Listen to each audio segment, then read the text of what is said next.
অধিবাসের দিন সন্ধ্যাবেলা এখানে এখন ভাগবত পাঠ হচ্ছে, আমরা সবাই চলে এসেছি এখন ভাগবত পাঠ শুনতে। আর আজকে তো অধিবাস, তাই মন্দিরটা আজ থেকেই সুন্দরভাবে ফুল দিয়ে সাজানো হবে। পাড়ার কাকারা সব গিয়েছিল বড় বাজার, সেখান থেকে এত এত ফুল মালা নিয়ে এসেছে।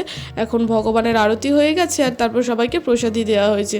এখন শুরু হচ্ছে আমাদের ভক্তিমূলক বাউল গান। তার আগে আমার ছোটো মাসির ছেলে যেহেতু গান শিখেছে, সেই জন্য ওকে দুটো গান করার কথা বলা হয়েছে। প্রথমেই ও গান করে নিচ্ছে আর ওর গানের গলাটা সত্যিই খুব সুন্দর। এরপর শুরু হয়ে গেছে আমাদের ভক্তিমূলক বাউল গান, যেগুলো প্রতিটি গানই তো আমাদের মন ছুঁয়ে গেছে, মানে অসাধারণ লাগছিল আর কি গানগুলো শুনতে। আর এই বছর প্রথম আমাদের এখানে এই ভক্তিমূলক বাউল গানটা দেওয়া হলো, খুবই ভালো লাগলো আর কি। এরপরে আমাদের অনেক রাত্রিবেলা বসেছে অধিবাস, তখন আর জেগে থাকতে পারিনি, তাই কোনো ভিডিওর ক্লিপ নেওয়া হয়নি। বাড়ি এসে দেখছি দিয়ে এখানে সবার জন্য লুচি ভাজছে। তো যারা গান করলেন তারপর বাড়ির সবার জন্য এখন লুচি করা হচ্ছে। তোমাদের সাথে আবার দেখা হচ্ছে পরে ভিডিওতে। টাটা।